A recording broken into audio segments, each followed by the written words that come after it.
ஜனநாயகன் திரைப்பட தணிக்கை சான்றிதழ் விவகாரத்தில் நடிகர் கமல் குரல் கொடுக்கவில்லை என விஜய் ரசிகர்கள் மத்தியிலும் சினிமா ரசிகர்கள் மத்தியிலும் குரல் எழுந்த நிலையில் நடிகர் கமல்ஹாசன் அறிக்கை ஒன்றை வெளியிட்டுள்ளார்.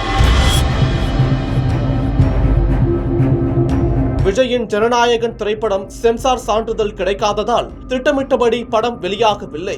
உயர்நீதிமன்ற நீதிபதி PT ஆஷா பிறப்பித்த உத்தரவுக்கு தலைமை நீதிபதி தடை விதித்து வரும் 21ஆம் தேதியன்று வழக்கு விசாரணைக்கு ஒத்திவைத்தார். அதனைத் தொடர்ந்து ஜனநாயகன் படக்குழு உச்சநீதிமன்றத்தை நாடியுள்ளது. மேலும் இதனை அவசர வழக்காக விசாரணைக்கு ஏற்க வேண்டும் என வரும் திங்கட்கிழமை முறையீடு செய்யவும் தயாரிப்பு நிறுவனம் திட்டமிட்டுள்ளதாக தகவல் வெளியாகியுள்ளது. இதற்கிடையே பல்வேறு அரசியல் கட்சிகள், நடிகர்கள், இயக்குநர்கள் என பலரும் தணிக்கை குழுவை கண்டித்து பேசியிருந்தனர். அப்போது திரைத்துறை ஜாம்பவானும் நடிகரும் மநீம கட்சியின் தலைவர் கமல் இது குறித்து பேசவில்லை என சினிமா ரசிகர்களிடையே பேச்சுக்கள் எழ ஆரம்பித்தன.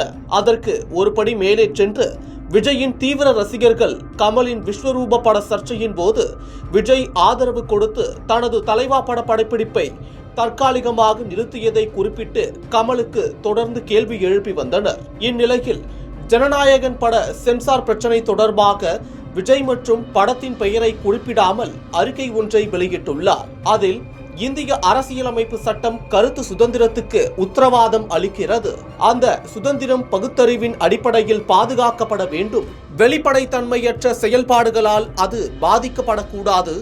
இது ஒரு தனிப்பட்ட திரைப்படம் தொடர்பான விஷயம் மட்டும் இல்லை. ஜனநாயகம் நாட்டில் கலைக்கும் கலைஞர்களுக்கும் நாம் வழங்கும் மரியாதையை இது வெளிப்படுத்துகிறது. தணிக்கை சான்றிதழ் வழங்க தெளிவான காலக்கெடு இருக்க வேண்டும். மதிப்பீடு வெளிப்படையாக நடக்க வேண்டும். மேலும் படத்தில் எந்த மாற்றம் பரிந்துரைக்கப்பட்டாலும் அதற்கான எழுத்துப்பூர்வமான நியாயமான விளக்கம் அளிக்க வேண்டும் என குறிப்பிட்டிருக்கிறார்.